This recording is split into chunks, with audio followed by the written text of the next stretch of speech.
নমস্কাৰ ছাৰ বাইদেউসকল, ৰাজ্য চৰকাৰৰ অধীনৰ সকলো বিভাগৰ আপোনাৰ যিকোনো বিভাগত কৰ্মৰত আপোনালোকে চৰকাৰী কৰ্মচাৰী নহওক কিয় সকলো চৰকাৰী কৰ্মচাৰীসকলে এইবাৰ ফেব্ৰুৱাৰী মাহৰ দৰমহা লাভ কৰাত ভালেকেইদিন 10-12 দিন আপোনালোকৰ পলম হ'ব হয় ছাৰ বাইদেউসকল। আৰু আনহাতে যদি আপোনালোকে এই কামটো নকৰে তেনেহ'লে আপোনালোকৰ একেবাৰে ফেব্ৰুৱাৰী মাহৰ দৰমহাটোৱে বন্ধ হৈ থাকিব।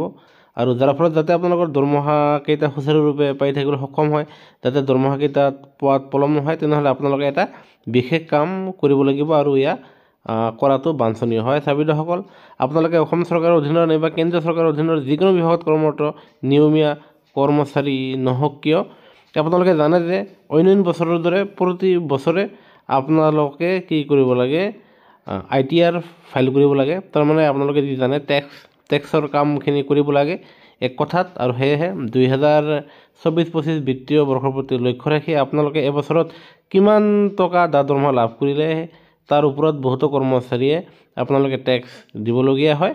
আৰু সেয়েহে আপোনালোকৰ টেক্সৰ কামসমূহ অতি শীঘ্ৰে কৰি আপোনাৰ নিজৰ যি অফিচ আছে সেয়া বিভাগীয় কৰ্তৃপক্ষ নিজৰ হেড অফিচত সেয়া ছাবমিট কৰিবলৈ ইয়াৰে জনোৱা হৈছে, যাতে আপোনালোকে ফেব্ৰুৱাৰী মাহৰ টকাকেইটা যাতে আপোনাৰ কম দিনতে আপোনালোকে পাবলৈ সক্ষম হয়। আৰু সেয়েহে এই গুৰুত্বপূৰ্ণ ভিডিঅ'টো আপোনালোকৰ আন বন্ধুবৰ্গলৈ নিশ্চয় শ্বেয়াৰ কৰিব, আৰু যাতে আপোনালোকৰ টেক্সৰ কামখিনি অতি শীঘ্ৰে কৰে সেয়া আপোনালোকে মনত ৰাখিব। আৰু কৰ্মচাৰীৰ প্ৰতিটো শেহতীয়া খবৰ আৰু জাননীৰ বাবে আমাৰ চেনেলটো নিশ্চয় লাইক এটা দি ছাবস্ক্ৰাইব কৰিবলৈ নাপাহৰিব। ভিডিঅ'টো চোৱাৰ বাবে ধন্যবাদ। জয় অসম।